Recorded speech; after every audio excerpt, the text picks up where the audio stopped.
Hare Krishna, Hare Krishna,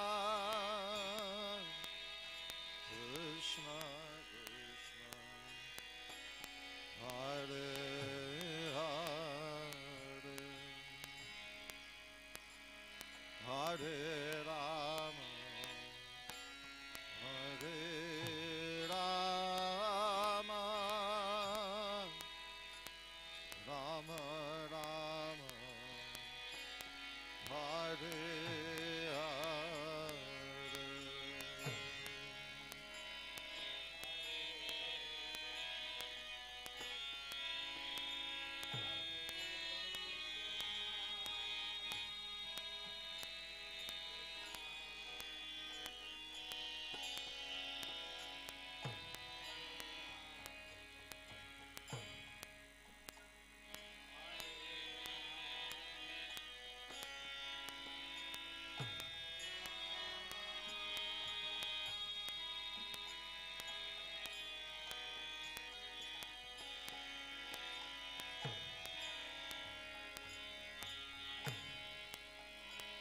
Hare Krishna, Hare Krishna, Krishna Krishna, Hare Hare, Hare Rama, Hare Rama, Rama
Rama, Hare Hare.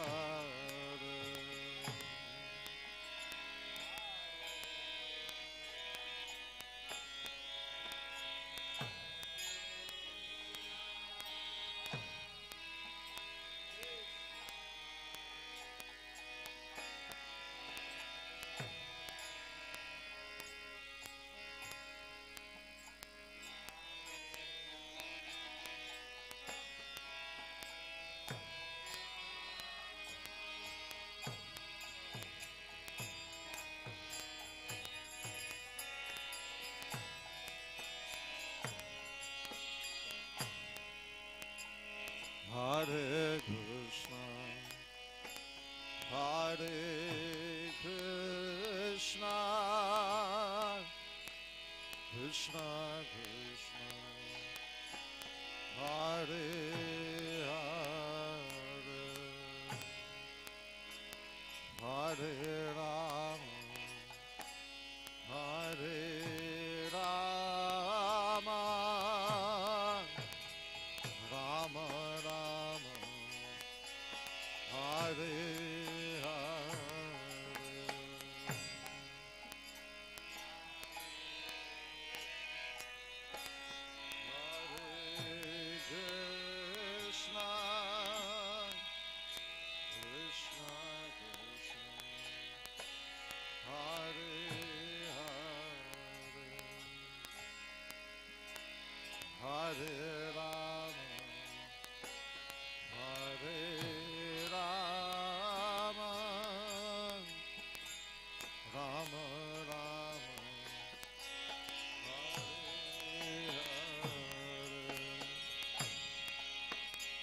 Hare Krishna,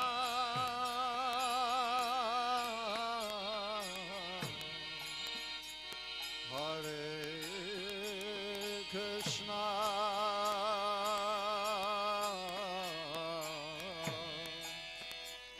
Krishna Krishna, Hare Hare,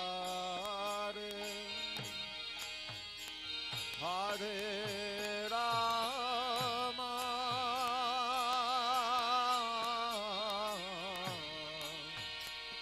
Hare Rama,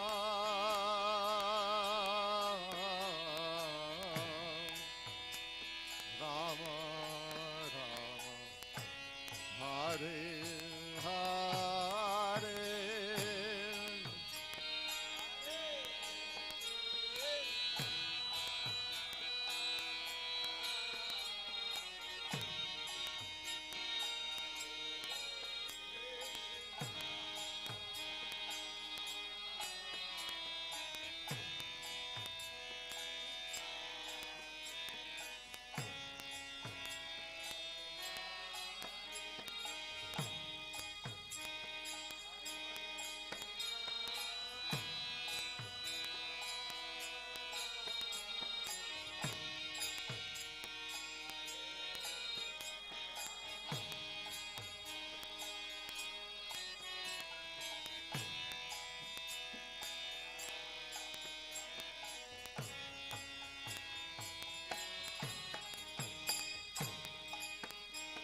Hare Krishna,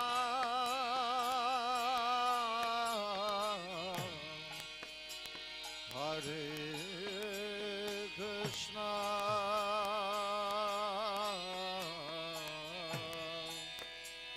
Krishna Krishna, Hare Hare, Hare Rama,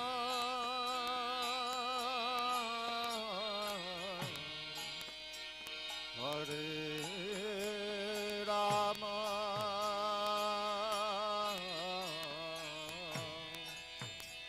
Rama Rama, Hare Hare.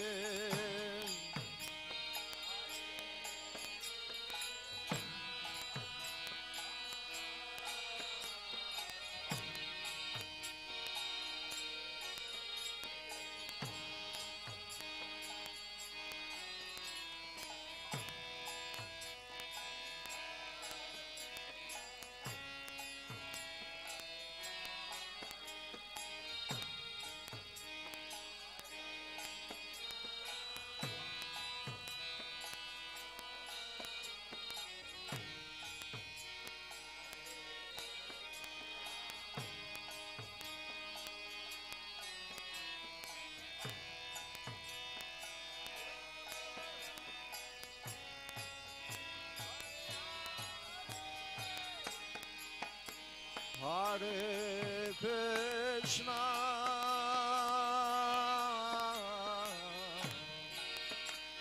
Hare Krishna,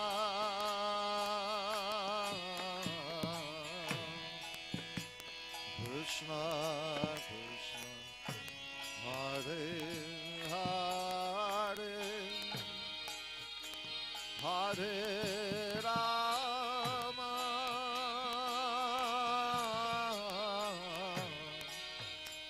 Hare Rama,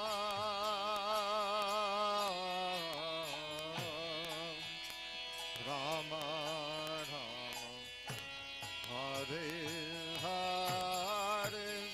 सब लोग दिल से बोलिए Hare Krishna,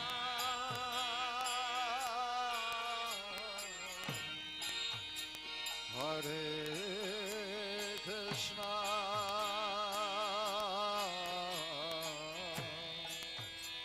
Krishna Krishna, Hare Hare, Hare Rama,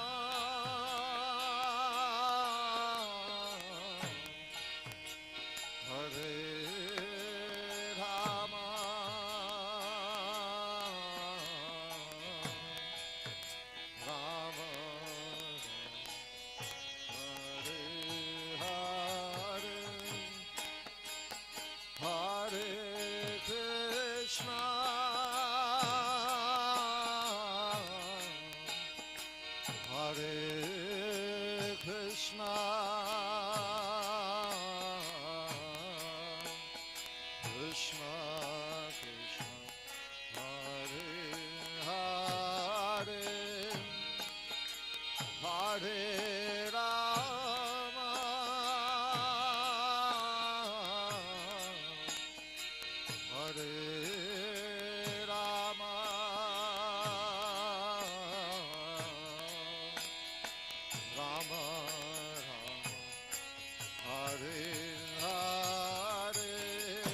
Hare Krishna, Hare Krishna,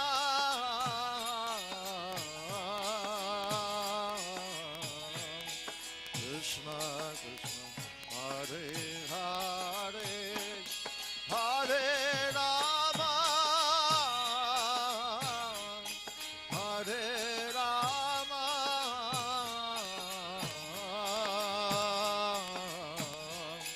Rama Rama, Hare Hare, Hare Krishna.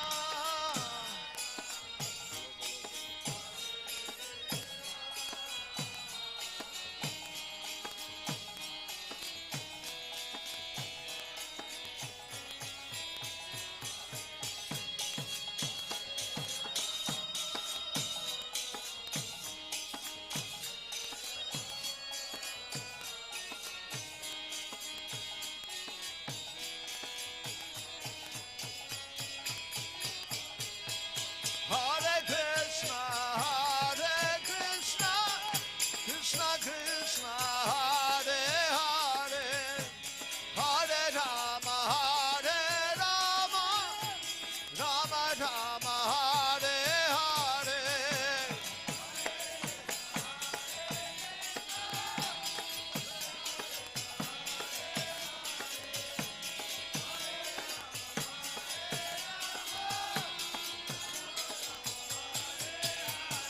Hare Krishna, Krishna Krishna, Hare Hare, Hare Ram, Ram Ram, Hare Hare.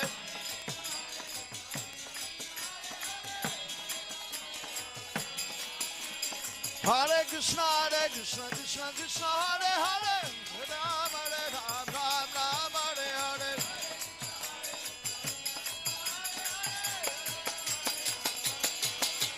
Hare Krishna, Krishna Krishna, Hare Hare, Hare Ram, Ram Ram, Hare Hare.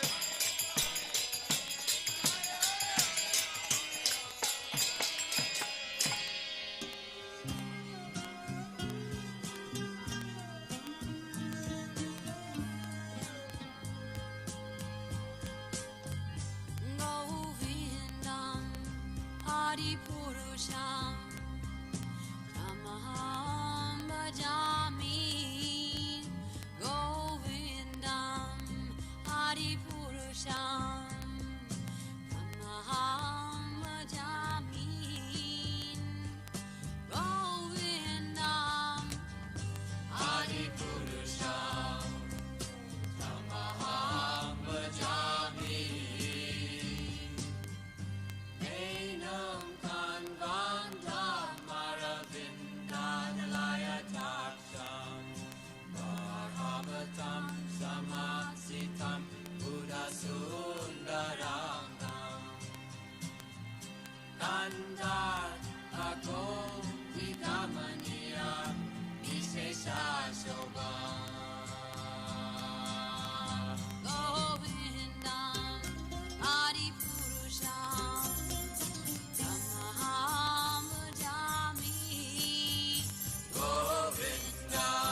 Sundar Radha Shama Sundar Radhe.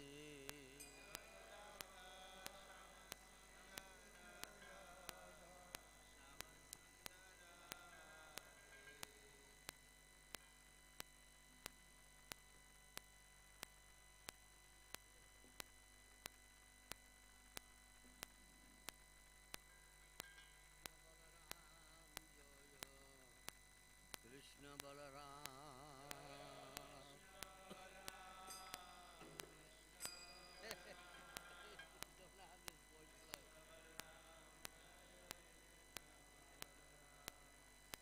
Jaya Gauranitai Gauranitai Gauranitai Gauranitai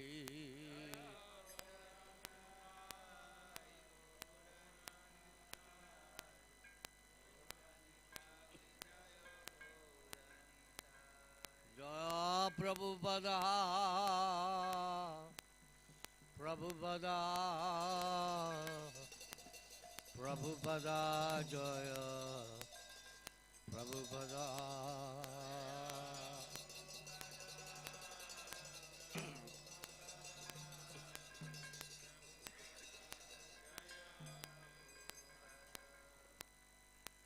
Shri Guru Charana Vadma Kevala Bhagavati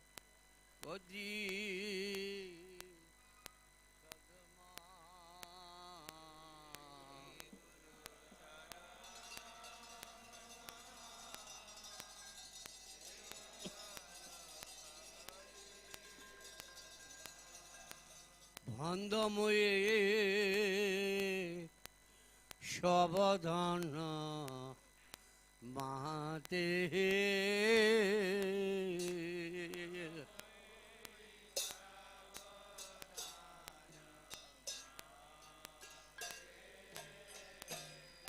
Bandamoye Shabadhana Mahate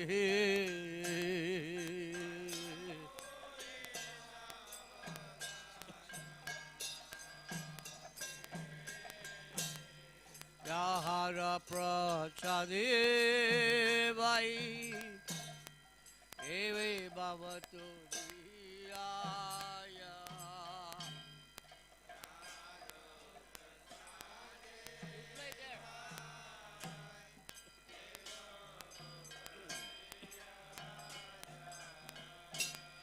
Krishna Prapti Hoija Oite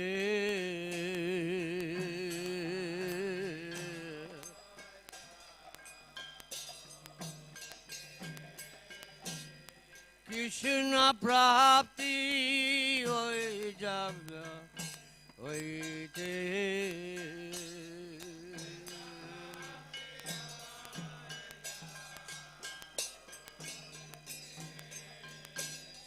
Guru Muga Paduma Vakya Vijay Kuriya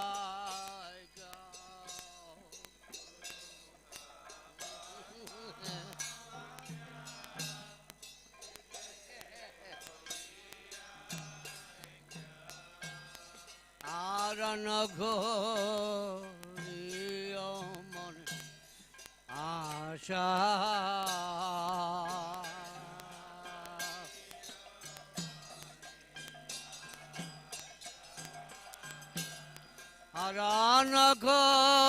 Aranagoriya Mane Asha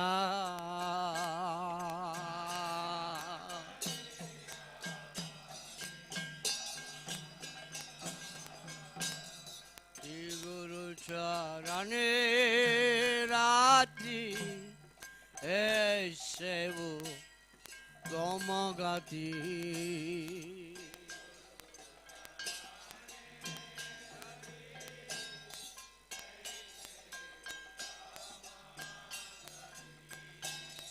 Ya Prashade Pure Sarva आशा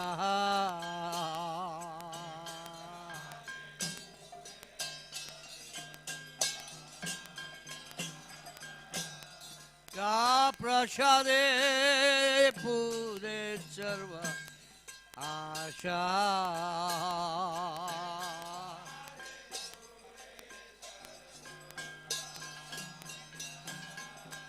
भगवंती लौजे जन्म में प्रभु से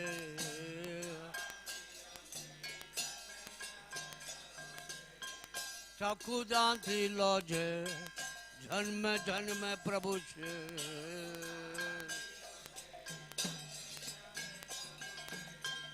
दिवंगारिदा प्रकचित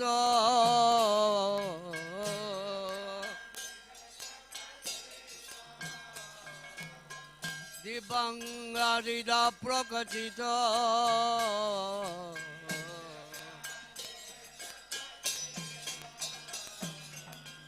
प्रेम भक्तिया होती अविद्या विनाशाय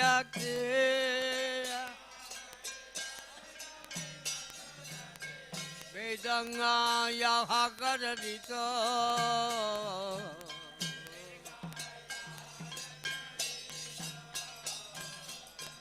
श्री गुरु करुणा सिंधु अधमदा नरबंधु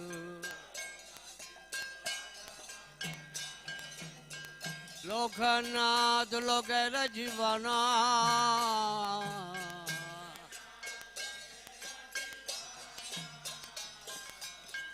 लोकनाथ लोकेर जीवना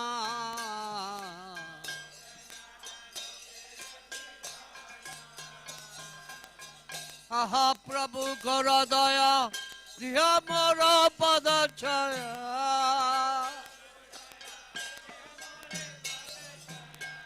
आहा प्रभु कर दया दिया मोर पद छाया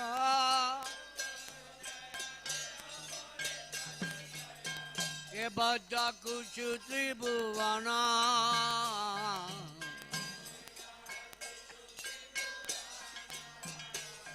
शिला प्रभुपाद पतित भवाना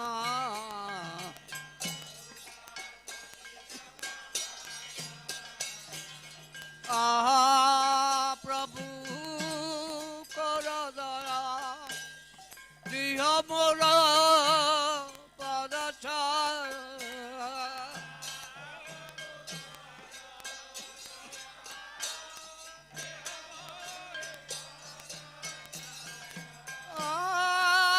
प्रभु कर दया दिह मोर पद छाया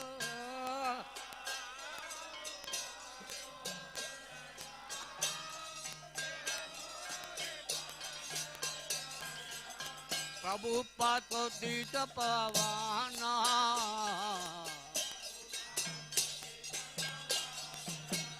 बोलो प्रभु पतित पावना जय प्रभु पदा प्रभु पदा प्रभु पदा जय प्रभु पदा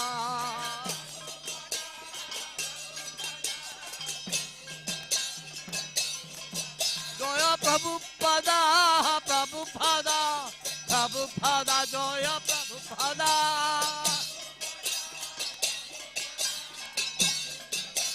जय प्रभु पदा प्रभु पदा प्रभु पदा जय प्रभु पदा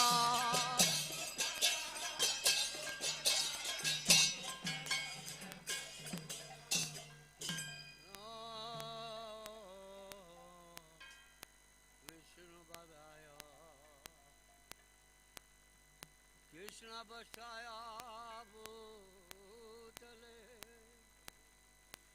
श्रीमदे भक्ति वेदांत स्वामी नामिने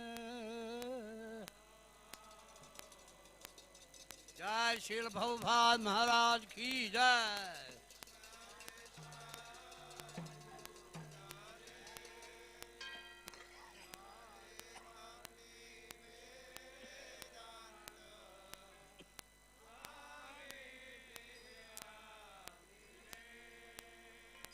नमस्ते सरस्वती देवी गौरवाणी प्रचारणे निर्विशेषा शून्यवादी पश्चादेशितता आरुणे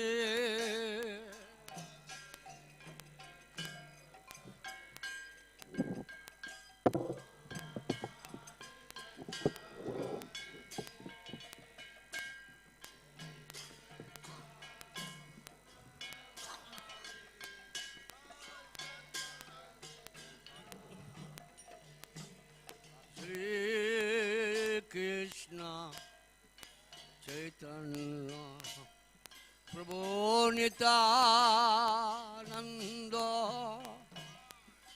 Sri Advaita Gadadhar Chivachari Gaura Bhakta Vrinda Gaurahanga Nithai Gaur Hari Hari Bo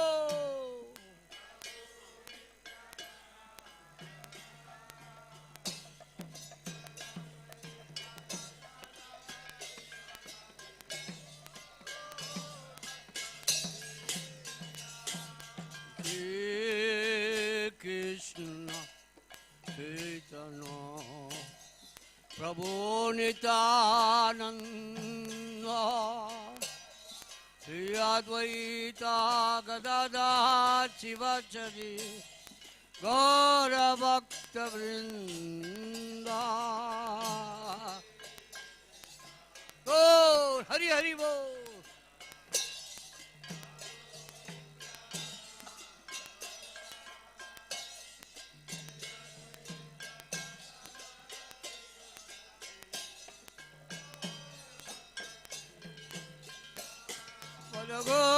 Gaur Bhakta Vrinda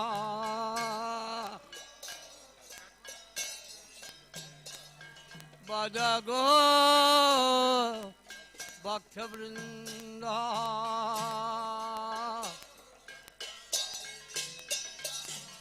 Hare Krishna Hare Krishna Krishna Krishna Hare Hare Hare Ram Hare Ram Ram Ram Hare Hare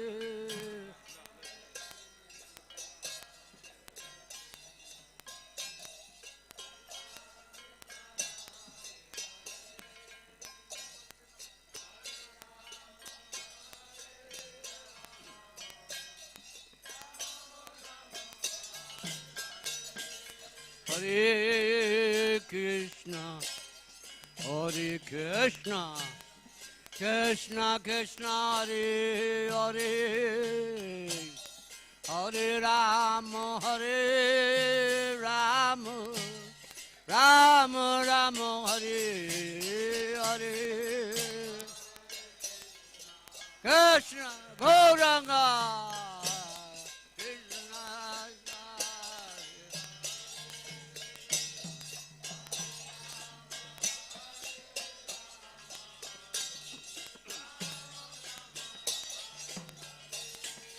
Hare Krishna, Hare Krishna, Krishna Krishna, Hare Hare, Hare Ram, Hare Ram, Ram Ram, Hare Hare. Jai Krishna.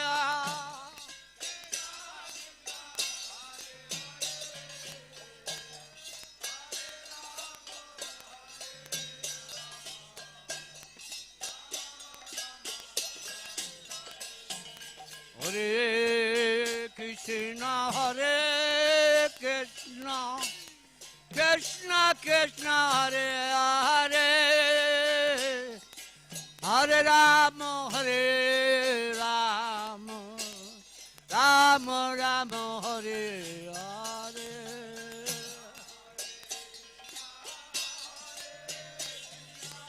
Krishna Govinda Hare Hare Hare Rama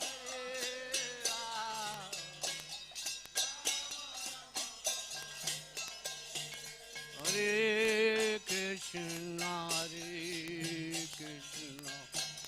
Krishna Krishna Hare Hare Hare Rama Rama Rama Hare Radhe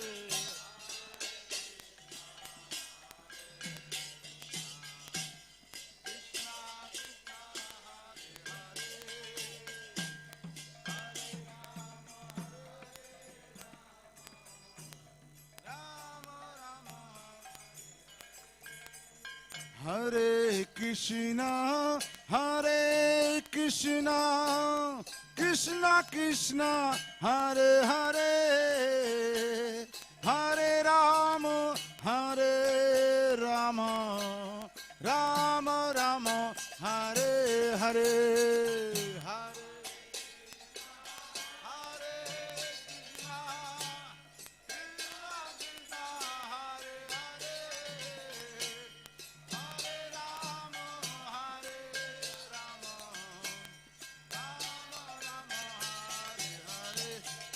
Hare Krishna, Hare Krishna, Krishna Krishna, Hare Hare, Hare Rama, Hare Rama, Rama Rama, Hare Hare.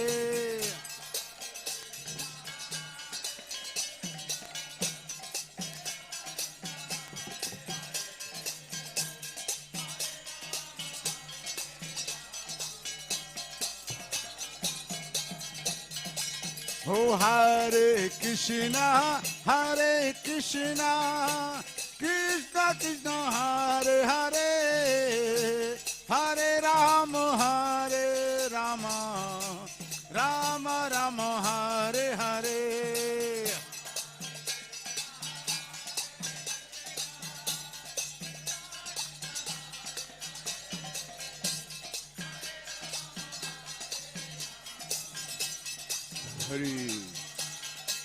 Hare Krishna, Hare Krishna, Krishna Krishna, Hare Hare, Hare Rama, Hare Rama, Rama Rama, Hare Hare.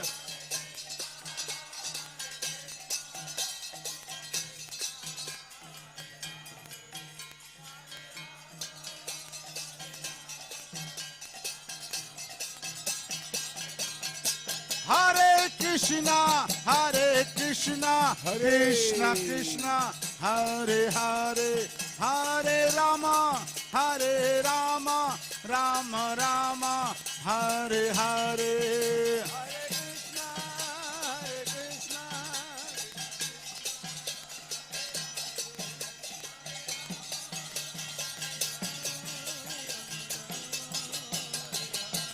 Hare Krishna, Hare Krishna, Krishna Krishna, Hare Hare, Hare Rama, Hare Rama, Rama Rama, Hare Hare.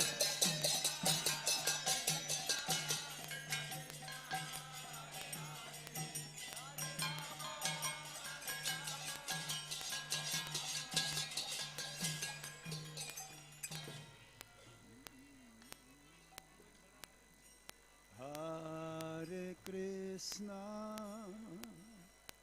Hare Krishna, Krishna Krishna, Hare Hare, Hare Rama, Hare Rama, Rama Rama, Hare Hare.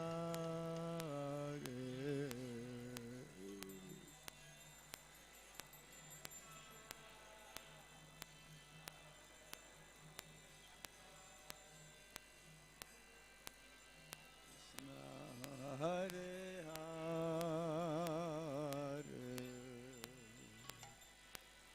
Hare, Hare Rama, Hare Rama, Rama Rama, Hare Hare,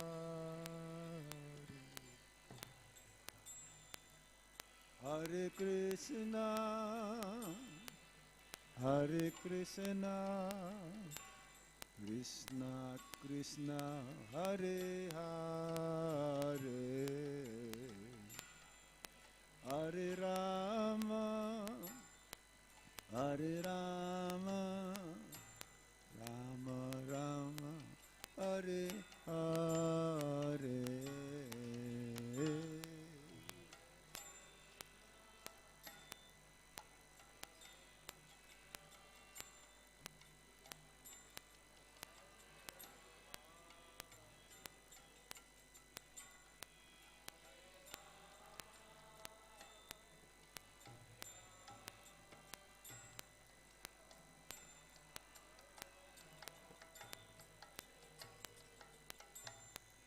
Hare Krishna, Hare Krishna, Krishna Krishna, Hare Hare, Hare Rama, Hare Rama, Rama Rama, Hare Hare.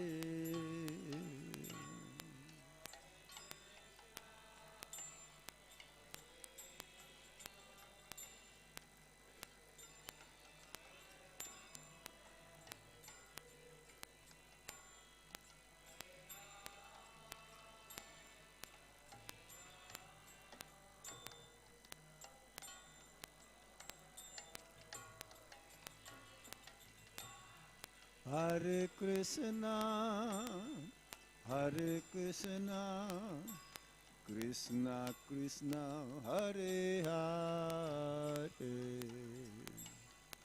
Hare Rama, Hare Rama, Rama Rama, Hare Hare.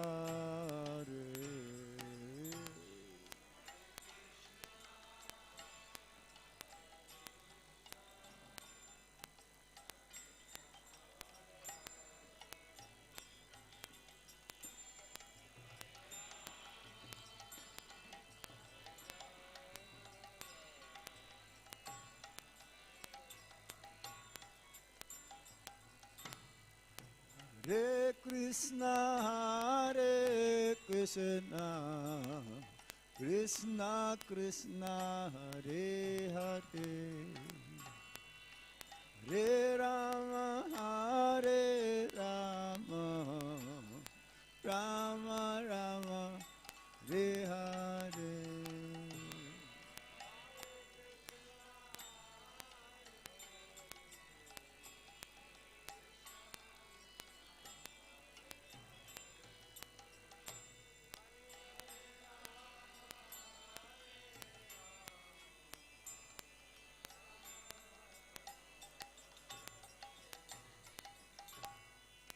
Hare Krishna, Hare Krishna, Krishna Krishna, Hare Hare, Hare Rama, Hare Rama, Rama Rama, Hare Hare.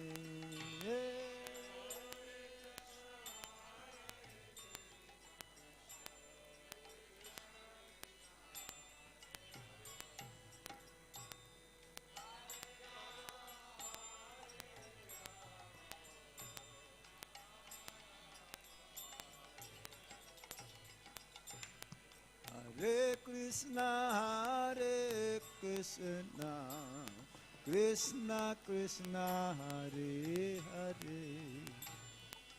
Hare Rama, Hare Rama, Rama Rama, Hare Hare.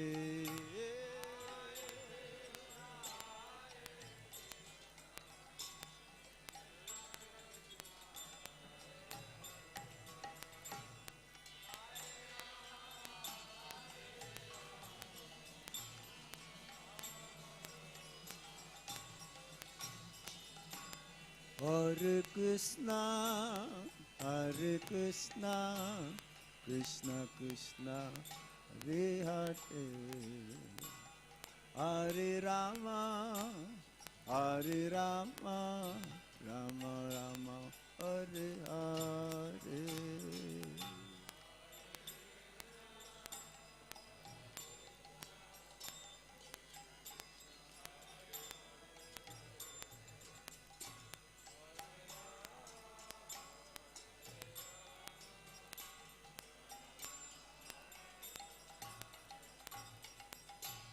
Hare Krishna, Hare Krishna, Krishna Krishna, Hare Hare, Hare Rama, Hare Rama, Rama Rama, Hare Hare.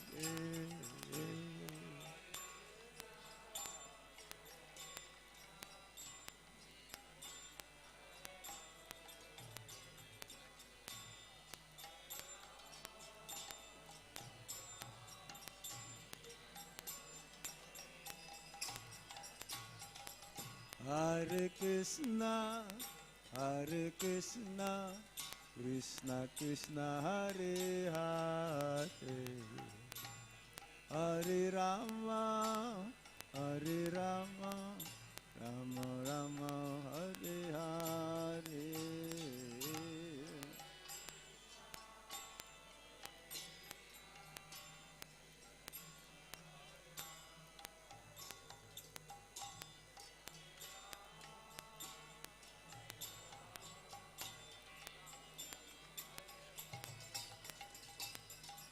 Hare Krishna, Hare Krishna, Krishna Krishna, Hare Hare, Hare Rama, Hare Rama, Rama Rama, Hare Hare.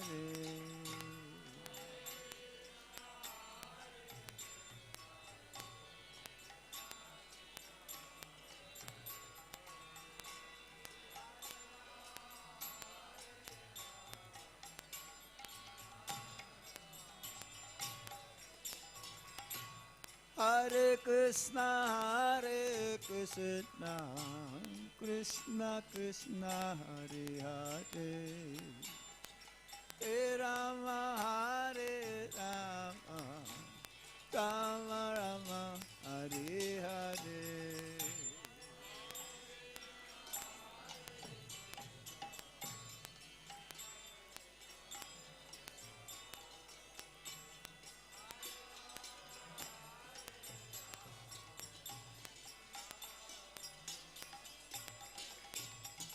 Hare Krishna, Hare Krishna,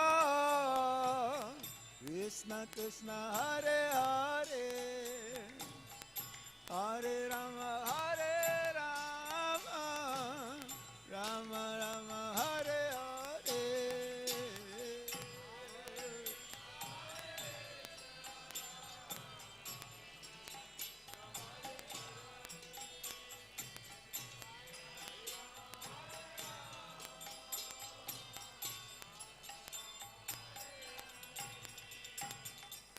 Hare Krishna, Hare Krishna, Krishna Krishna, Hare Hare, Hare Rama, Hare Rama, Rama Rama, Hare Hare.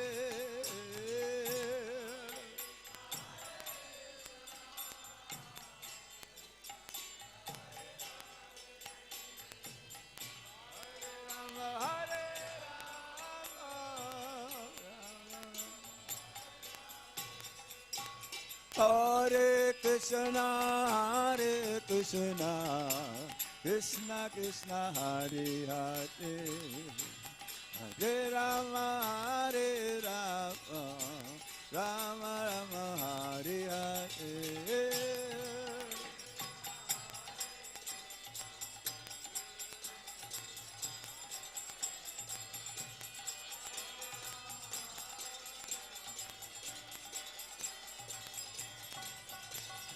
Hare Krishna, Hare Krishna, Krishna Krishna Hare Hare, Hare Rama Hare Rama, Rama Rama Hare Hare.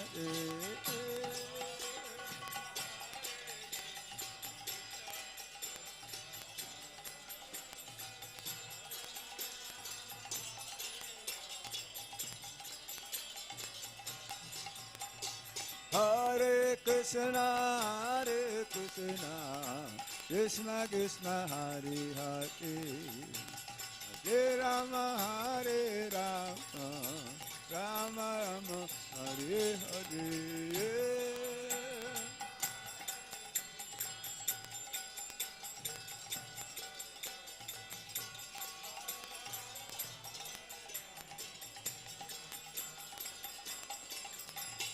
Hare Krishna, Krishna Krishna Hare Hare, Hare Rama Hare Rama, Rama Rama Hare Hare.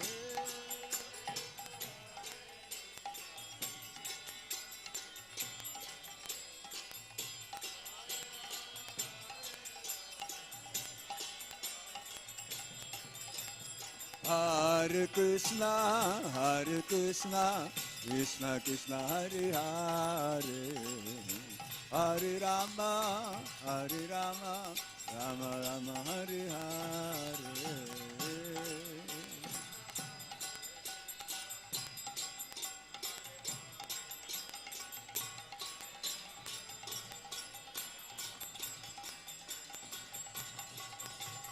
Hare Krishna,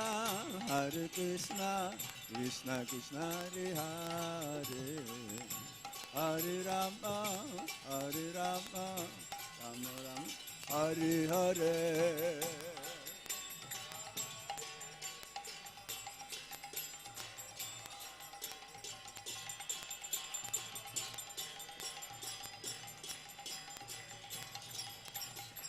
Hare Krishna, Krishna Krishna Hare Hare, Hare Rama, Rama Rama Hare Hare.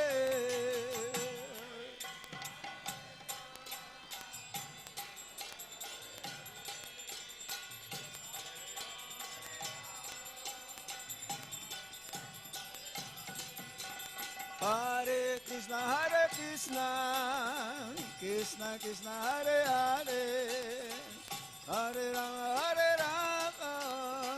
Rama Rama Hare Hare.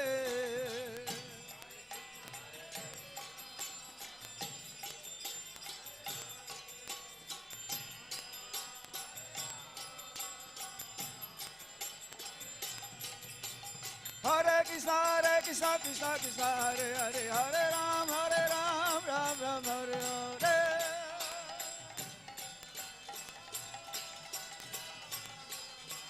Hare Krishna, Krishna Krishna Hare Hare, Hare Ram, Ram Ram Hare Hare.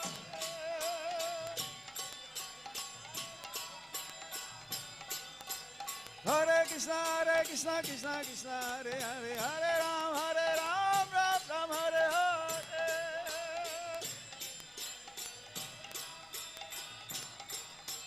Hare Krishna, Krishna Krishna Hare Hare, Hare Rama, Rama Rama Hare Hare.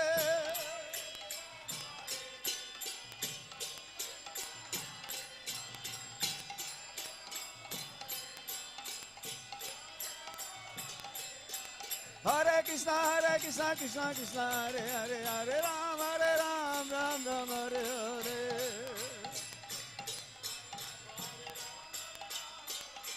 Hare Krishna,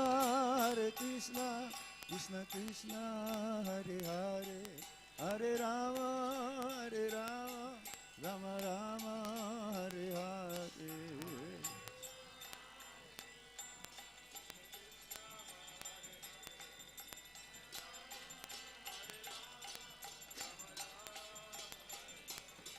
Hare Krishna,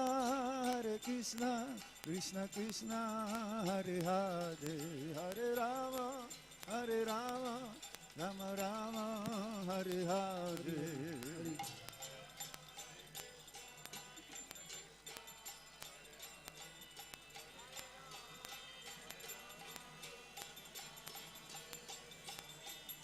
Hare Krishna, Krishna Krishna, Hare Hare, Hare Rama, Hare Rama, Rama Rama, Hare Hare.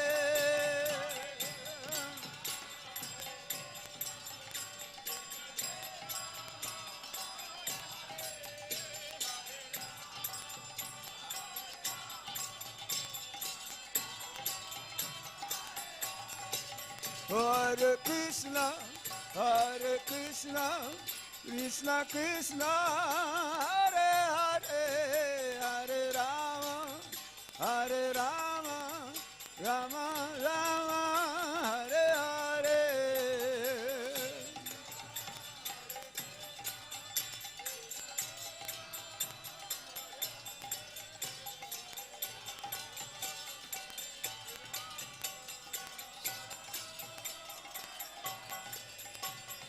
Hare Krishna, Krishna Krishna, Hare Hare, Hare Rama,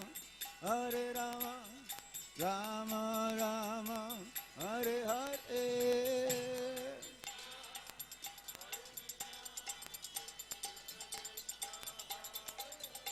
Rama Rama, Hare Hare.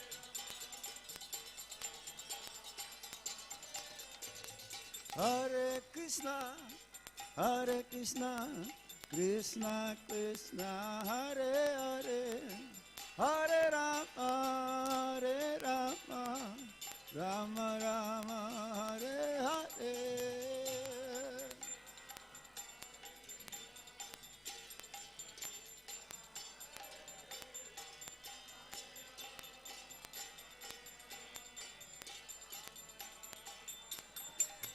Hare Krishna, Krishna Krishna, Hare Hare, Hare Rama, Rama Rama, Hare Hare.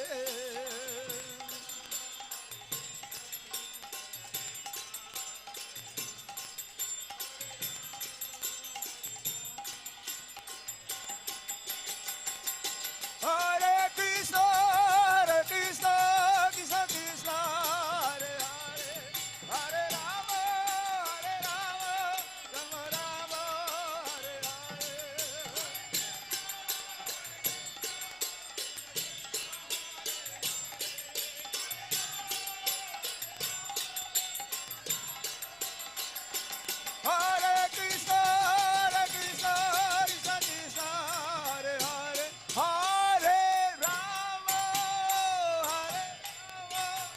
Rama Rama, Hare Hare.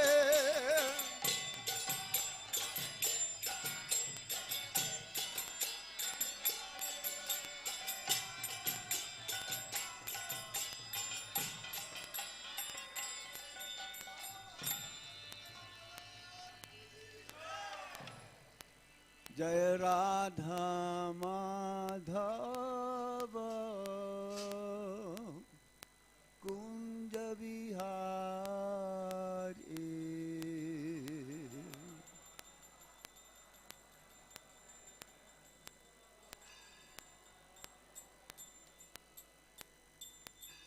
Jai Radha Madhava Kunj Vihari.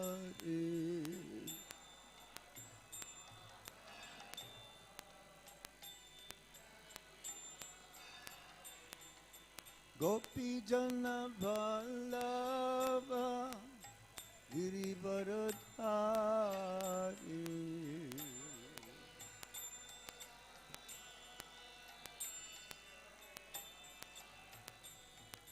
Gopi Jana Vallabha Girivaradhari.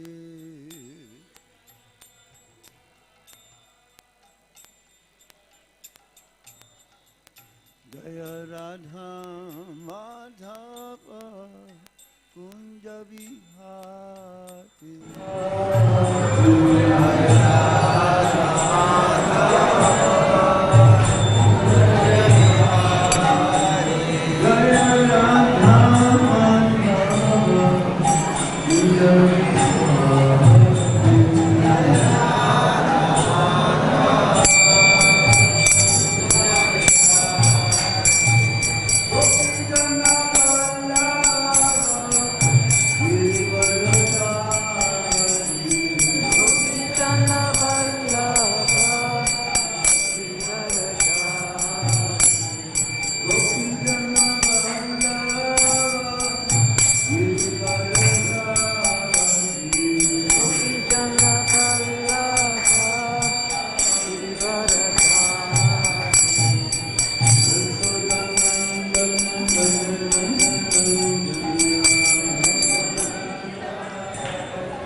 Om Namo Bhagavate Vasudevaya.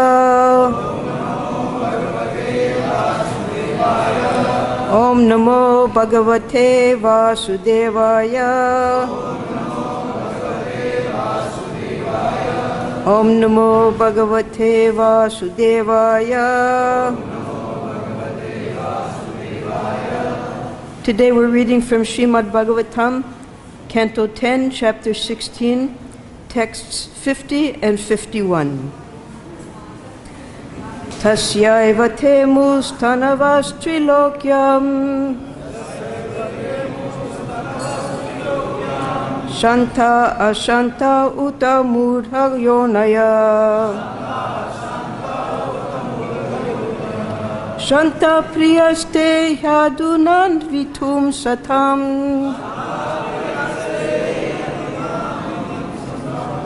Satuscha te dharma paricaya Atha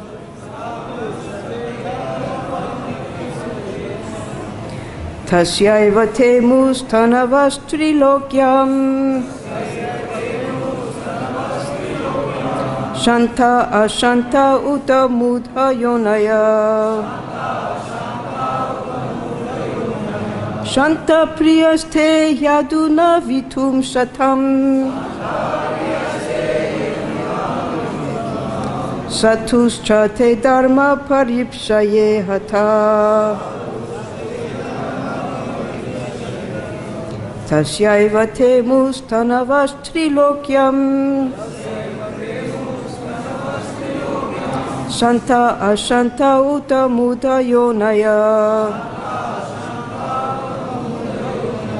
Shanta priyaste yaduna vitum satam Satuscha te dharma paripshaye hatha.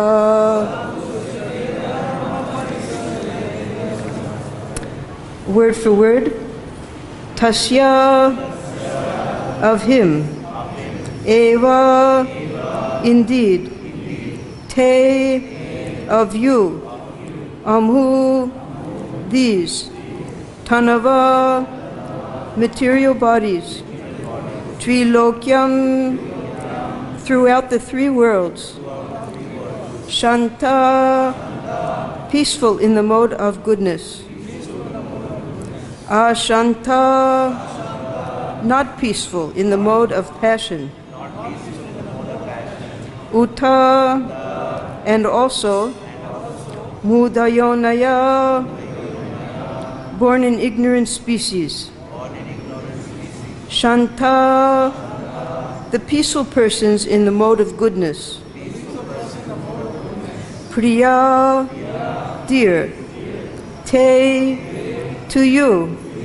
He, certainly. Aduna, now. Avitum, to protect. Satam, of the saintly devotees. Statu, who are present. Cha, and. Te, of you. Dharma, their principles of religion. Paripshaya, with the desire of maintaining. Ihata, who is acting. Translation. Therefore, all material bodies throughout the three worlds, those that are peaceful in the mode of goodness, those that are agitated in the mode of passion, and those that are foolish in the mode of ignorance, all are your creations. Still, those living entities whose bodies are in the mode of goodness are especially dear to you, and it is to maintain them and protect their religious principles that you are now present on the earth. Let's repeat this together. Therefore, all material bodies throughout the three worlds, those that are peaceful in the mode of goodness, those that are agitated in the mode of passion, and those that are foolish in the mode of ignorance, all are your creations. Still, those living entities whose bodies are in the mode of goodness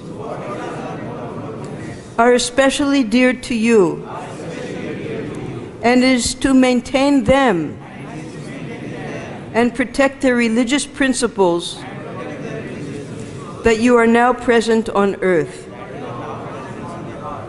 There's no purport, so we'll go on to text 51. Aparada sakrit partra Shodavya swaprajakrita Kshantumarhasi shantatman Mudasya tvam ajanataha Aparada sakrit partra Shodavya svaprajakritaha kshantumarhasi shantantman mudasya tvam ajanataha aparada sakrit bartra Sodavya svaprajakritaha Shantumarhasi shantatman Mutasya tvam ajanataha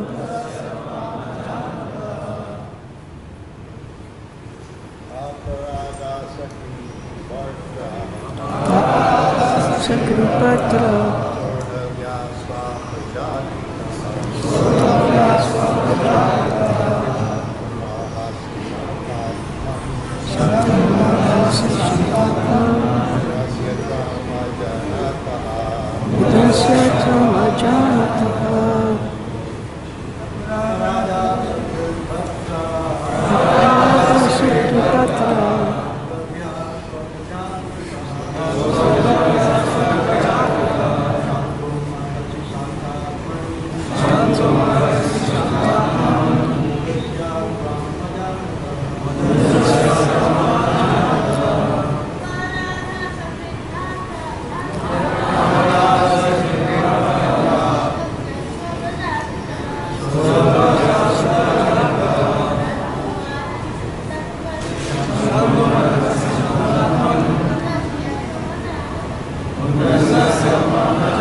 Matajis?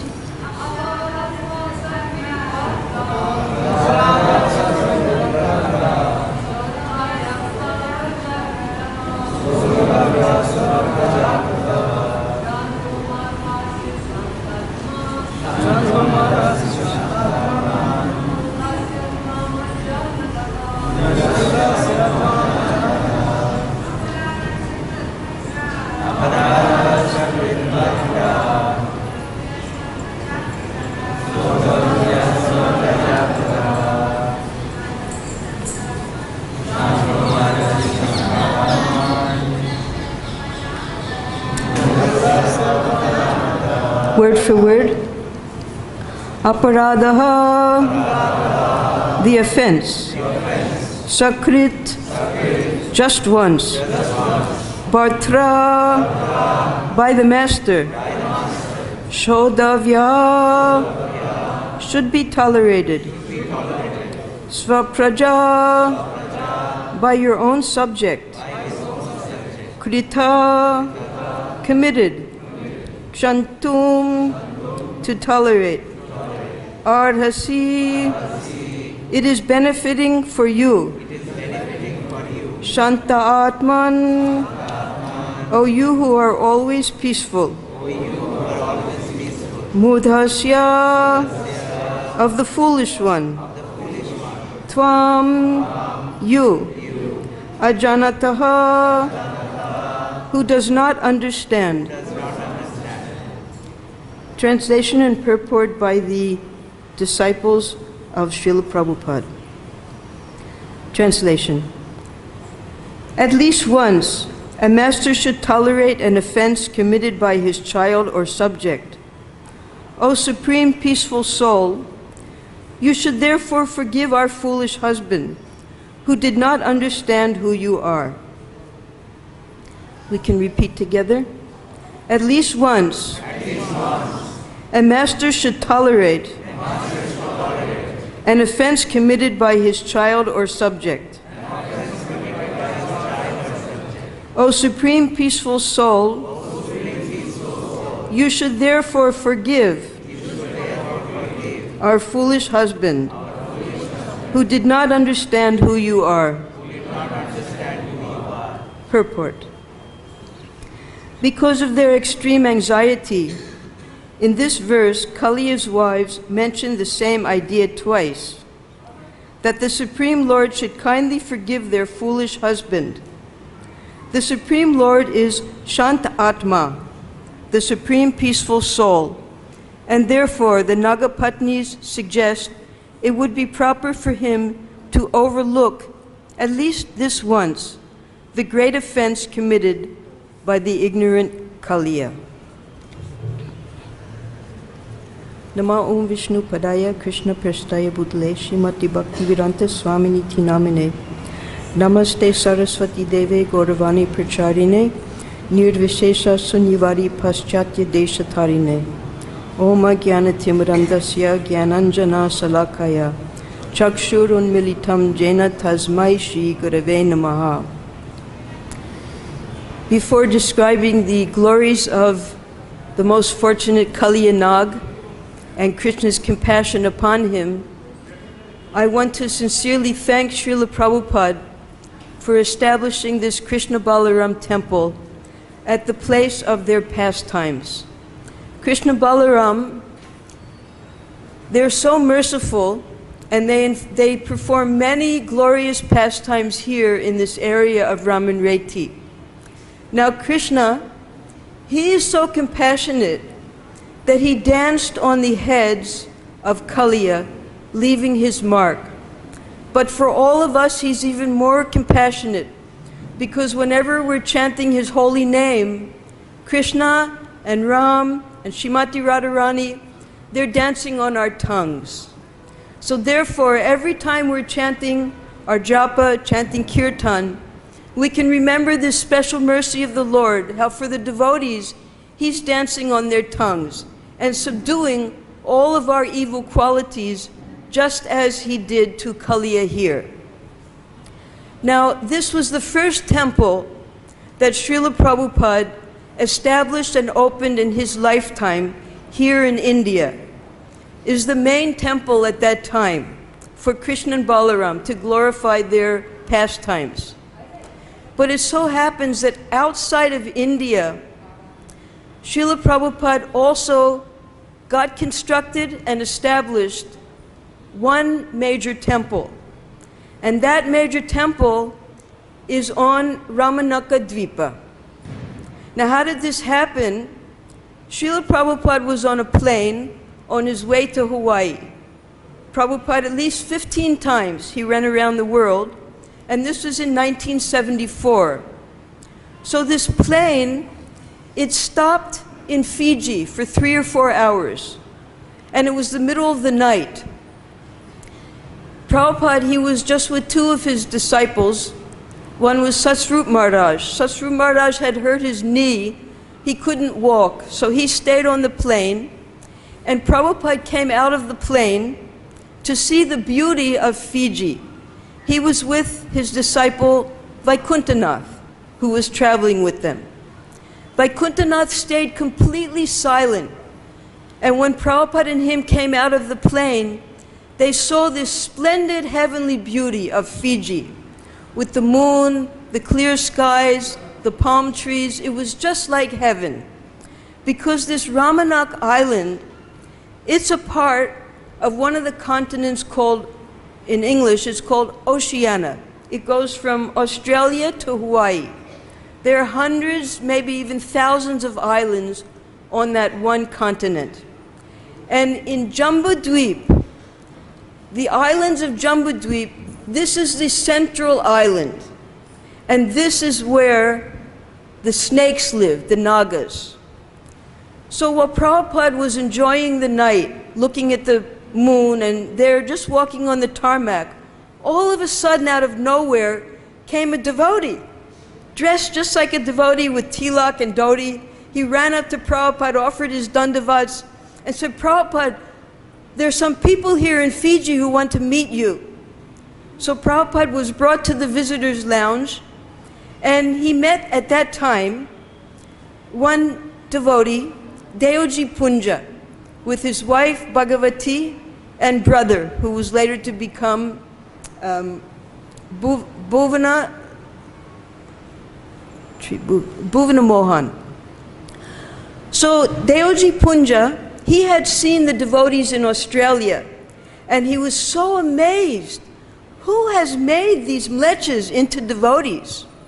So he asked, who are these people? Who is their guru? And they instructed Deoji Punja that this was Srila Prabhupada, and he'll be stopping off in Fiji very soon.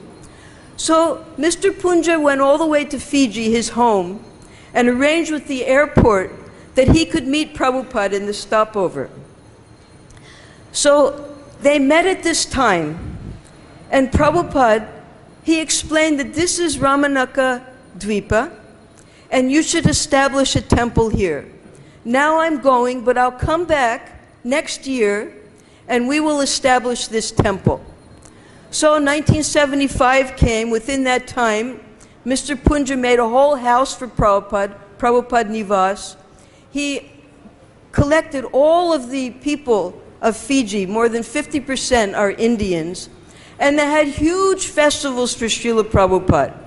They gave land, they got the money to establish a temple, and Prabhupada announced at that time that the temple should be Kaliya Raman Krishna, a Kaliya Krishna temple. And there should be the Nagapatnis offering prayers to Krishna. So this temple, on one side would be Gaurnitai, on the other side would be Radha Krishna. This temple was the first temple outside of India that Srila Prabhupada established to glorify this Leela. Prabhupada, it took till 1976, and 1977 they were ready to open the temple, but Prabhupada was here in Vrindavan, he wasn't well enough to go. He sent other devotees, Yashodanandan Swami and Nrsinga Kavacha, to do all of the ceremonies, and they established the deities. These deities were made by Bhardraj and his crew of artists at the FATE, first artistic theistic exhibition in Los Angeles, right? So they made them and sent them to Fiji. And these deities are just beautiful. It's Krishna dancing on the hoods of Kaliya, and the Nagapatnis offering prayers. The Nagapatnis are in the form of half human and half reptile, like mermaids. Now it so happens in our community here, we have the Pujari who served there for 9 years, served Kaliya Krishna and the Nagapatnis. Her name is Bhakti Devi, disciple of Tamal Krishna Maharaj. And she told me every day she used to dress all of the deities.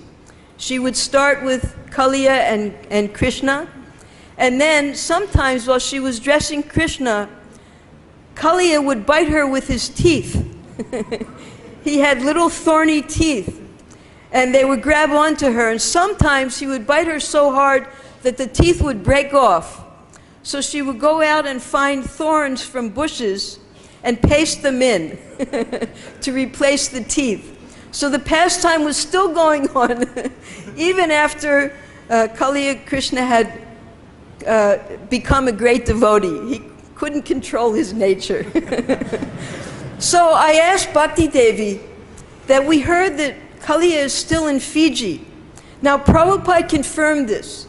At that grand opening, 75, when Prabhupada laid the cornerstone, he initiated Vasudev, made him a GBC for Fiji, his second wife, Bhagavati, and the brother, Bhuvana Mohan.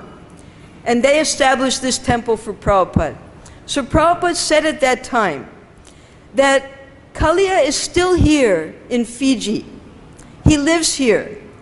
And because Kaliya ate all of the poisonous snakes in Fiji, Bhakti Devi, she confirmed this. There are no poisonous creatures in Fiji anywhere. Nothing is poisonous there. So then Bhakti Devi, because we heard 2 days ago about Aitihasik Praman. So within Fiji, there is a centuries-old legend, and Vasudeva explained this to Prabhupada, that this legend goes that here in the depths of this main island, where Lotaka is, Kaliya is still living in a cave. So I asked Bhakti Devi about this according to the legends, because she was born right near there.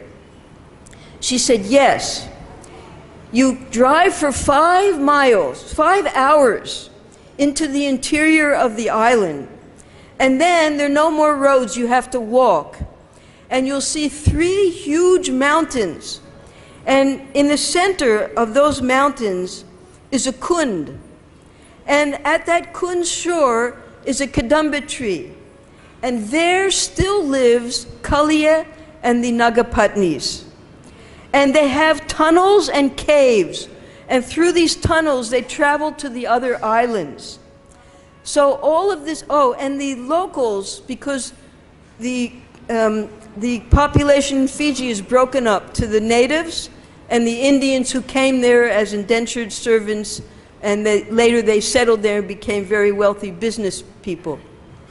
So the locals, just as is explained in the Srimad Bhagavatam, the people, to avoid the snakes biting them and poisoning them, they would make very tidy offerings to Kaliya Nag, putting them at the roots of the trees for him to eat.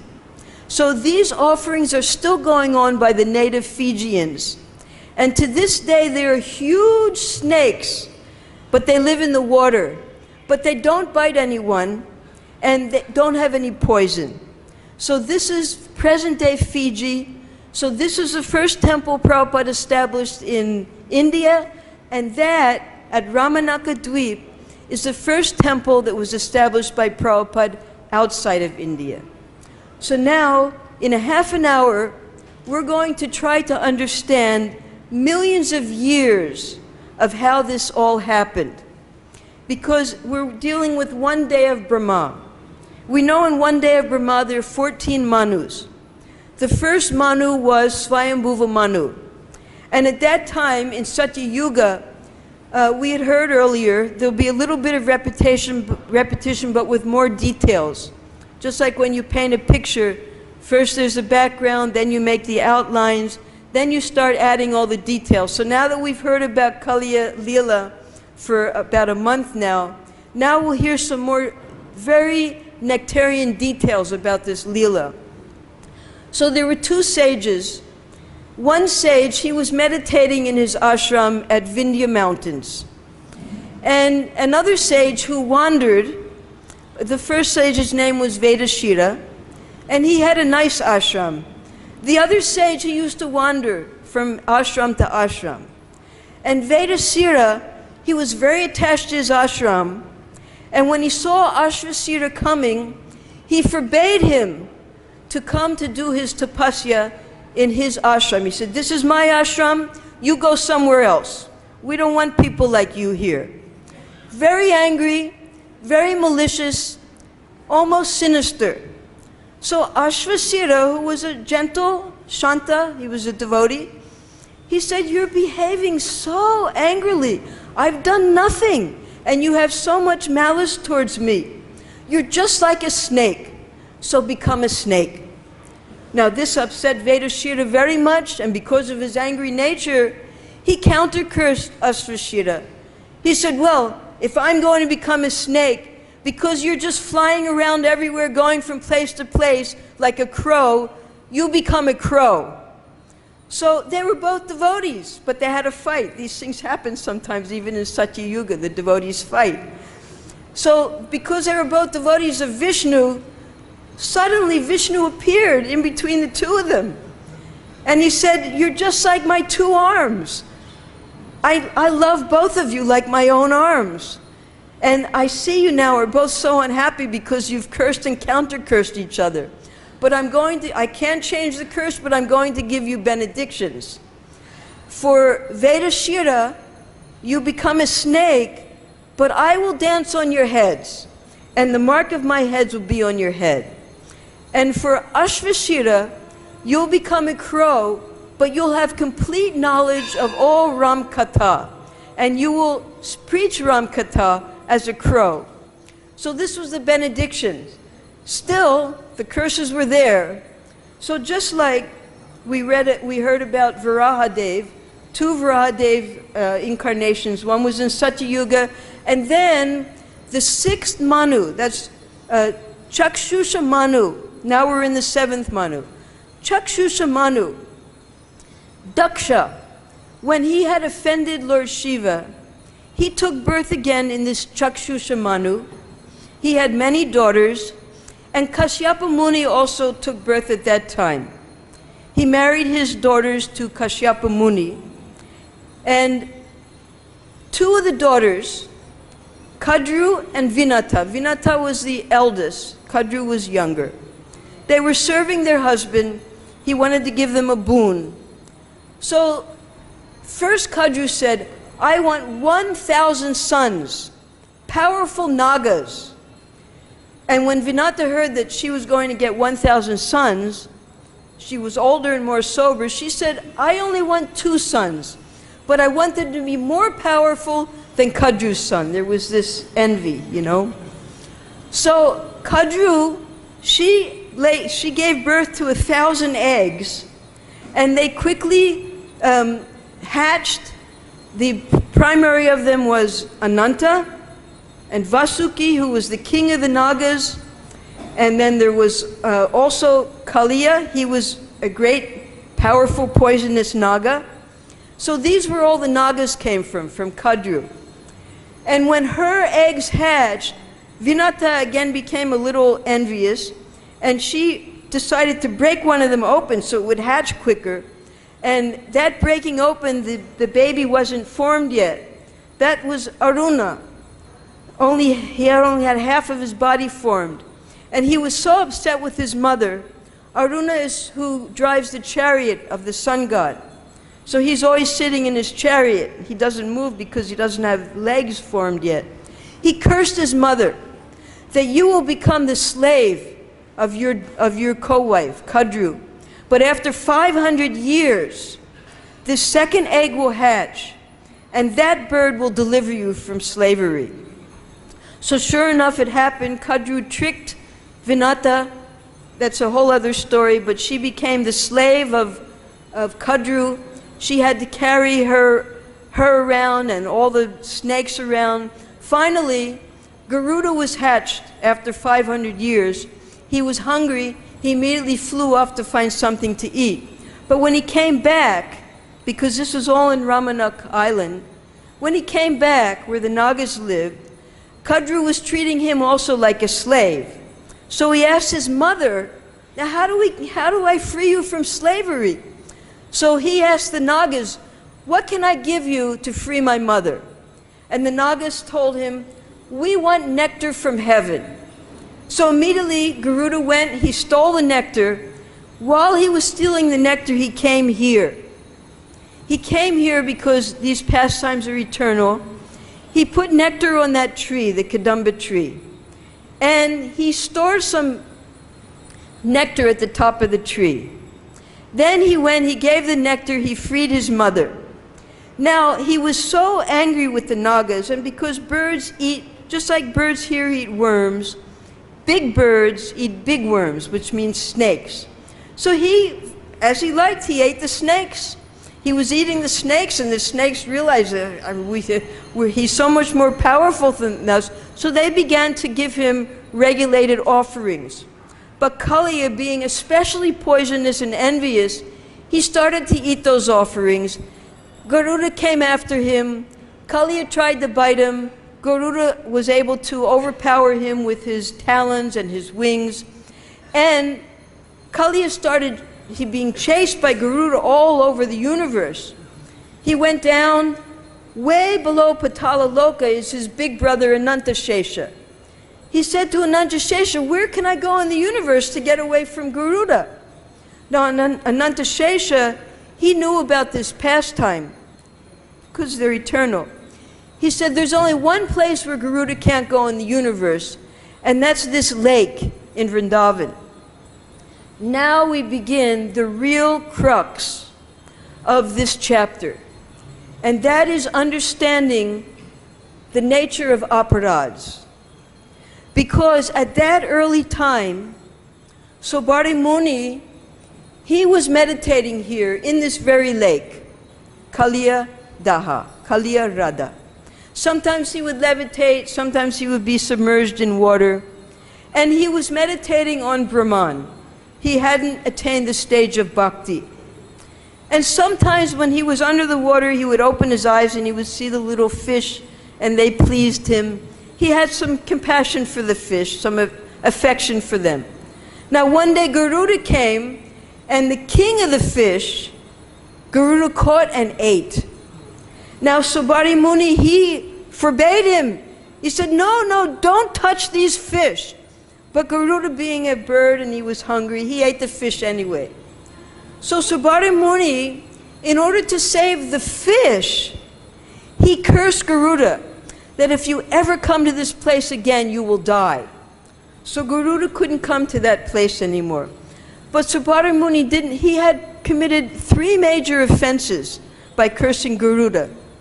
First, we'll give a little Sanskrit, Agya Pradhan. Now we've all heard of Pradhan Mantri, is the chief minister. So if you give an order to your superior, that's an offense. So he was ordering Garuda, who's a parishad of the Supreme Lord. He had no right. He's an eternal associate who travels with the Lord. He had no right to curse Garuda. And the second is Tat Ishta Pratikulya. We know what pratikul means. That's which against devotional service. So due to his anger and his misplaced compassion for the fish, he committed this offense of cursing Garuda. Now he didn't realize, there's a saying in English, that the road to hell is paved with good intentions. He didn't realize that because he cursed Garuda, and therefore Kali was able to come there, not only would the fish die, but every single living entity, the kagas, that's those that move in the sky, the tirgas, that means those who move on the shore, even the cows and the cowherd boys, it was mass extinction that Subari Muni created in Vrindavan. So he then offended all the inhabitants of Vrindavan, especially the cows, all the Brijbasis, just by his misplaced compassion for the fish. And all the fish died in the meantime as well. So this misplaced compassion we have to be very careful of. Then, because of his offense, and in the 9th canto, he gives a declaration. He said, all of you, listen, because of my offense to a Vaishnava, I fell down and I became attracted to sex life. How did he become attracted? Because the fish, they were engaged in their occupations and he used to see them. He became attracted. He came out of the water and he went to Madhuvan. In Madhuvan there was a great king there, Mandatta. Mandatta was the son of Ashvashira. I forget his full name, Ashva something. Anyway, he wanted a son. They were performing yagya, and overnight the Brahmins kept a container of sanctified water for the wives to drink the next day. But this king was very thirsty. Yavanashva, that was his name, Yavanashva. He came out in the middle of the night, he saw the water sitting there and he drank it. So he was going to get pregnant. So, and the Brahmins couldn't do anything about it. So sure enough, from the right side of his abdomen came a little baby boy. And he was crying, and he didn't have any, the father didn't have any milk for the baby. So Indra, who was overseeing the sacrifice, he came down and he said, Mam Datta, drink me. You know, he gave him nectar to drink. So this king's name, who was over there, his name was Mandatta. Mandatta had 50 daughters, and Subari Muni wanted one of the daughters to marry. He had been living in the water for hundreds of years. He was terrible looking. So Mandatta said, well, if my daughters want to marry you, it's up to them. But he wouldn't give any of his daughters to them. So Subari Muni realized, well, why is anyone going to want to marry me? So because of his yogic powers, he turned himself into a beautiful, handsome young man. All 50 daughters wanted to marry him. He married all of them. He had 100 sons with each wife. They all lived here over at Govardhan. They made a huge, their own little kingdom, because just like Kardama Muni, he could create anything he wanted from his yogic powers. And after hundreds of years, he realized, what have I done? I've lost all of my yogic powers, all of my tapasya, everything is ruined just because of attachment to a fish. So this was his announcement to the world. See my offenses. Look at the mistakes I made, and you be careful in your devotional service. So then he left his home. The wives are so attached to him, they left the home with him. He went into meditation, but because of his offense, and he never begged forgiveness for that offense, he couldn't attain bhakti. Now we have Kaliya. He got word from his older brother, you come here. Kaliya came here, he set up house. He had special yogic powers because the Nagas, we know, like in the case of Nakshak, he was another great son of Kadru. They can change their form.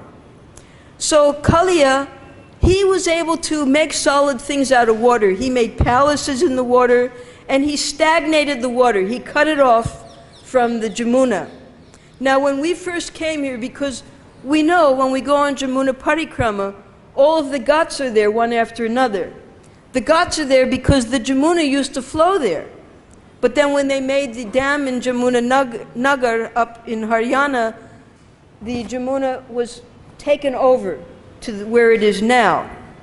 But when we first came here, there was a bridge where you could cross over the Jamuna where it was and get to Kaliyadaha. You understand? That bridge has now been destroyed, but the bridge was there because it was stagnated water, the Kaliyadaha. And that's how the poison didn't enter into the Jamuna River. So not only did Kaliya live there, he had all of his friends, his wives, his children, sons and daughters, his relatives. They all made a huge, wonderful place there, and they poisoned the whole place. It's said that in the Harivansh is like the Srimad Bhagavatam. It describes the pastimes of Krishna after the Kurukshetra war. It's described there that for 8-mile radius, everything was dead due to the poison of all of these Nagas. 8 miles, that means even up to our temple. So great destruction was caused. Now, Kaliya living there, when Krishna, on this particular day, now here, our previous chapter, we read about Dhenukasura. But Jiva Goswami, he puts things in proper order because sometimes Sukadeva Goswami, in his ecstasies, it's explained that, let's say if you know all these coconuts that we can buy out front here, the drinking coconuts. So the coconut people who go to cut down these coconuts, they climb up one tree and they cut down all the coconuts in that one tree. They don't come back down again and go to the other tree. No, they swing over to the other tree and then start cutting the coconuts. So Krishna Leela is sometimes like that. So Sukadeva Goswami, he was talking about wandering with the cows. Because Krishna had just gotten his, it was Gopastami, he was just allowed to wander with the cows. And by the way, he started talking about Dhenukasura because that's about wandering with the cows. That's why that pastime was described first. But this Dhenukasura Leela actually took place in the Kaishura Leela. Krishna, when he did this Kaliya Leela, he's still in Poganda Leela. And Jiva Goswami explains that he was 4 years and 10 months old. Now that would make sense because Krishna's birth we know is in Bhadra. Bhadra, let's say that's September, roundabout. So then you'd have October, November, December, January, February, March, April, May. Now anyone who lives in Vrindavan knows that May is the hottest time of the year, right? That's when this pastime took place, in the month of May. They were living here in Chatikara, and it wasn't Balaram's birthday. It so happened on that day, the Shravan constellation came up. And because the constellations were the same as Balaram Purnima, Mother Yasoda and Rohini kept him back to give him a bath, perform different rituals. And on these days, Balaram would be very excited because he knew he would get to feed the Brahmins. So he liked these days. He liked to feed the Brahmins. So Krishna, he would always take advantage of these days by doing chaos. Balaram told him, okay, Krishna wanted to go to Kaliya Ghat that day. He said, you can go, but don't drink the water.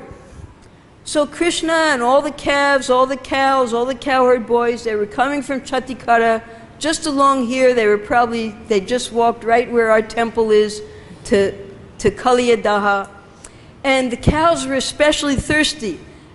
Calves were more thirsty than the mothers. So they ran ahead of Krishna. When they got to the water, they drank. And they immediately fell dead, unconscious. Then the cows drank. Then the boys, when they saw that the cows and the calves had fallen unconscious, they became in such shock. They went to taste the water. They also fell down. So Krishna, when he saw that everyone was unconscious, out of his compassion, tears flowed from his eyes, and Amrita Varshini Drishti.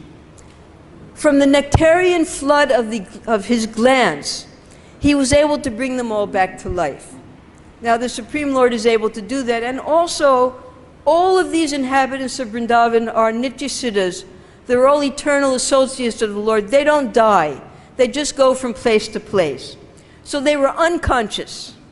So then Krishna, he told them all when they came back to consciousness that you see this tree here, the tree was the only living entity that wasn't dead.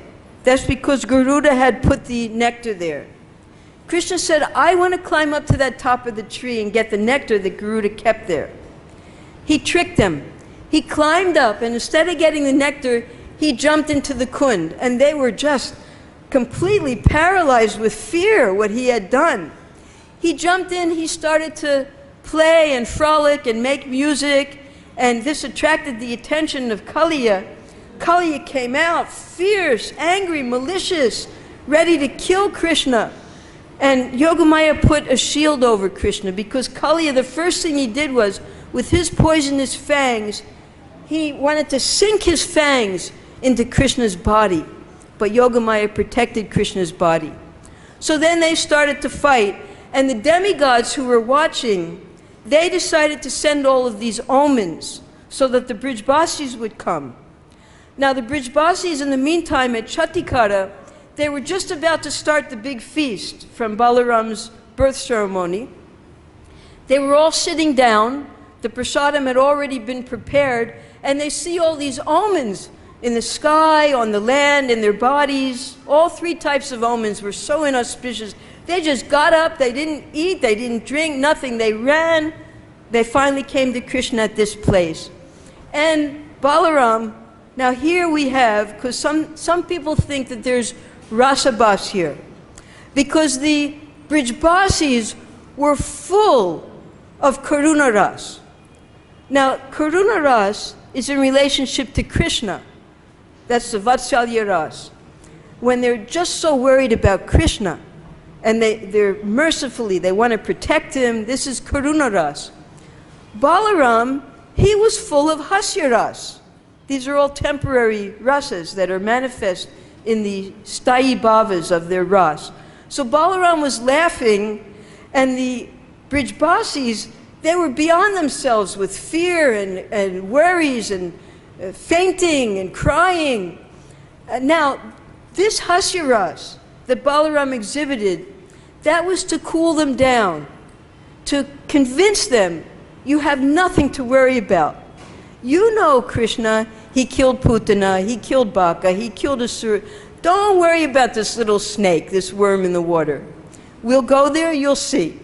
So when they all ran here, and they saw Krishna in the coils of Kaliya, immediately Yashoda wanted to jump in the water, Nanda Maharaj, all the cowherd men, they were going to die. So Balaram put up his arms, smiling, he said, you just wait, watch the fun. But then when Krishna saw that they were in so much anxiety. When he saw the love of the Brijbasis, he decided, okay, I've played enough. Then he decided, Kali, it's time for his demise. It's over now.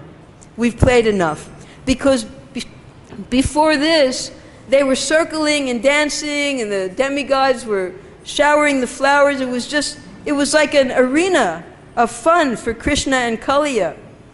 But now, when Krishna decided to jump on his head and start dancing, Kaliya felt the weight, because the whole universe is in Krishna's abdomen. He felt the weight, and he became completely disarrayed. His jewels were falling over. All of the poison, it was coming out of his eyes, his nostrils, his mouth. And these offerings of poison, because everything is absolute, they were just like flowers falling at Krishna's feet. And we know that when we have a boil, when you squeeze the boil, the first thing that comes out is the poison. Then when the blood comes out, it means that the poison's gone. It's clean then. So this is what happened with Kaliya. Krishna was pressing down on him, squeezing out all the poison from all of his different holes in his body. And then when all the poison was gone, then the blood started coming out. That means he was finished with all of his poison by the time the blood came out. But Kaliya was on the point of death. Now his wives saw all of this.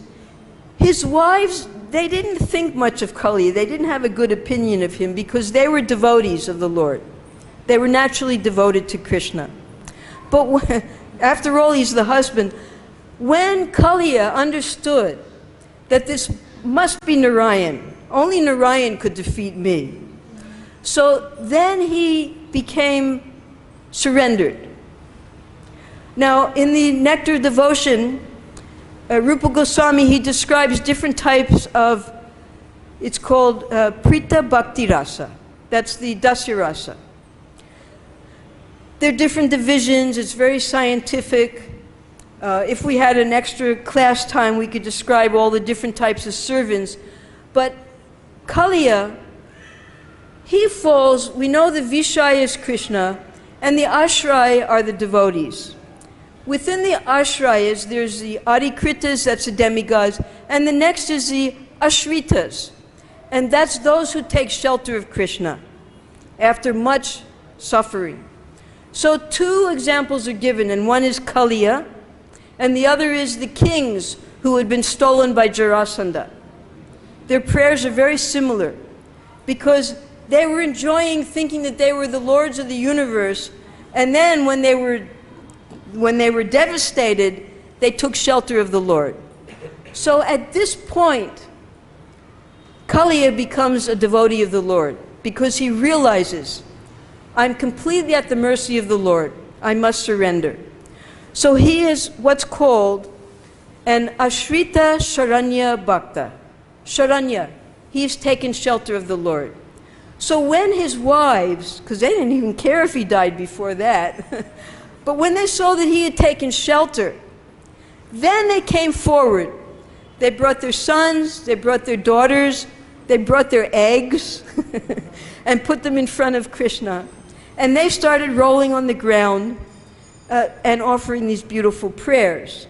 So in these prayers, because the Nagapatnis being devotees, they knew that according to your previous activities, you get a body in this lifetime.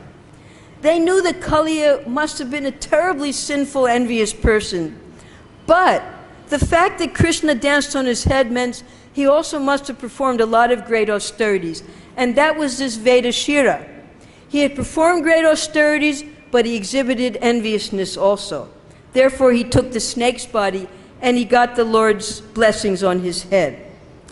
So they prayed to Krishna that what can he do? He has a snake body.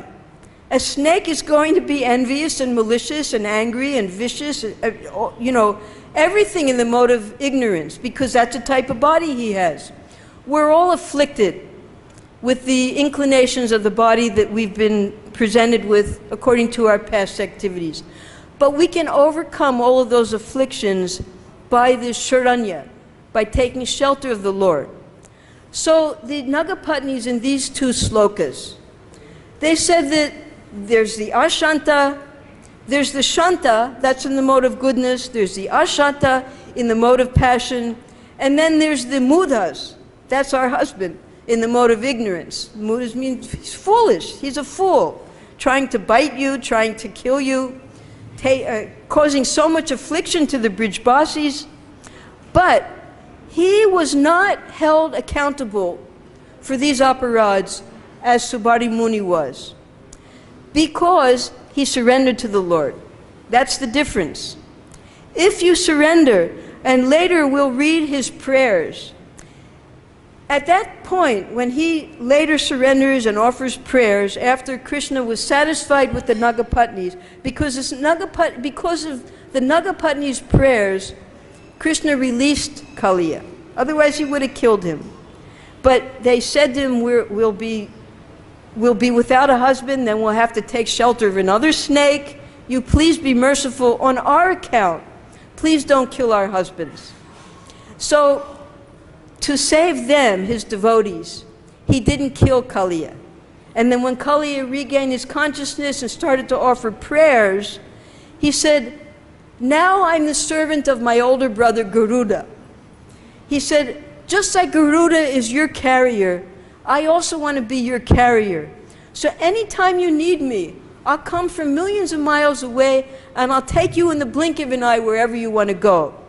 So there are other Puranas that describe that when Kamsa called Krishna and Balaram to come to Mathura, Krishna called Kaliya and he rode on the back of Kaliya because Kaliya wanted that same benediction that Garuda had, his elder brother. So once he surrendered to Krishna, he got all benedictions. And then Krishna gave two very important slokas after Kaliya surrendered. These slokas can remove the malignancy of any snake and poison. So later we'll get to these slokas in a few days.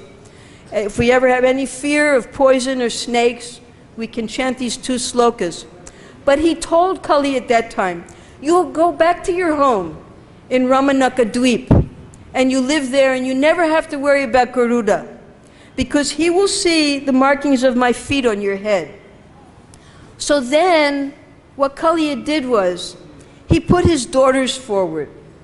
And the daughters, Krishna, he put a marking on their foreheads, so that also they were blessed by him. Now all of the gopis, because this is still on Poganda Lila, there's no, the Kaishurya Ras had not started yet. But when the young gopis saw that these daughters of Kaliya had gotten special mercy from Krishna, they became envious. So later, when the Kaishurya Lila begins, and as we sing in Kartik, the Gopi Geet, the gopis, they mention this sloka. They said, you saved us from the Vishajal, you saved us from the poisonous water. And you gave Krishna this wonderful benediction of placing your feet on his head. And just from that benediction, all of his anger, lust, all of his ignorant qualities were removed. So now you place those lotus feet on our breasts, because they wanted to be removed of all the lust that they were experiencing from Krishna. They knew that by Krishna's lotus feet, all of these desires would be removed if he would just benedict them with his feet, lotus feet. So this pastime is brought up again and again. Now this pastime, just as we have always, we worship Gaur Nitai with Krishna Balaram, Prabhupada also put Gaur Nitai at the Kaliya Krishna temple in Fiji, because this pastime also takes place in Gaura Lila. There's a kund, it's called Gauradaha. And Chaitanya Mahaprabhu, he would come there, he came and sang there. And the cowherd men there, they told him that the cows refuse to drink water from this kund. Can you please purify it, find out what it is? So Chaitanya Mahaprabhu had a beautiful kirtan there, and out of that kund came a crocodile. That crocodile immediately took the form of a beautiful young boy. And he said, in my previous life, that kund is Kamyavan in Gaura Lila. He said, in my previous life, I was a young Brahmin boy, and I loved to do mischief. And one day, Durvasa Muni, he came, and he was sleeping, and I cut off some of his jots, some of his matted hair.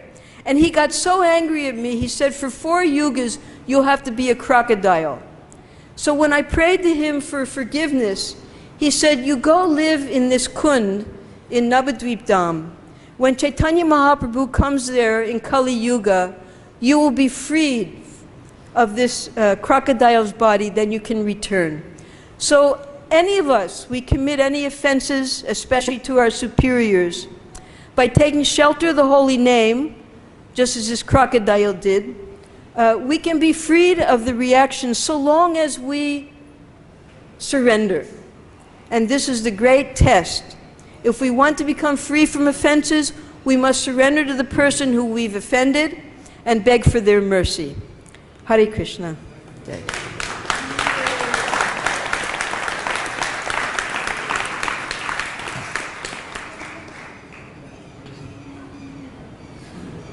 Believe at the mercy of Krishna's lotus feet. Why did he go back to God, and why is he sticking around here in this world, like, Gajendra, like the way he did? And you would think that all that dancing in the head and purification, but why is he for thousands of years hanging in a snake body? What's he doing?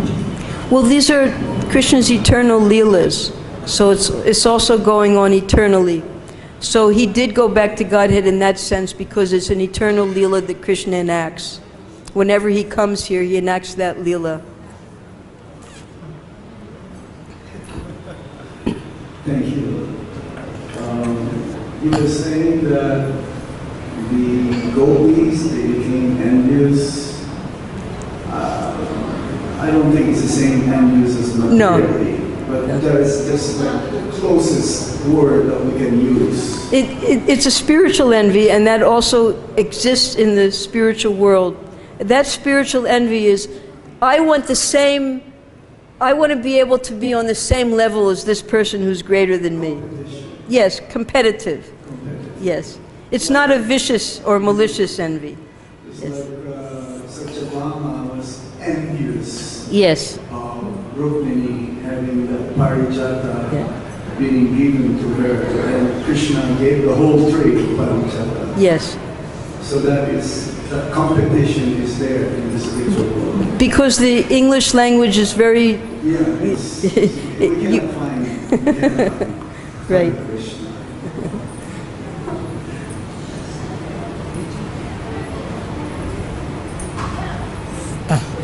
Okay, we've run beyond time, so thank you very much. Hare Krishna.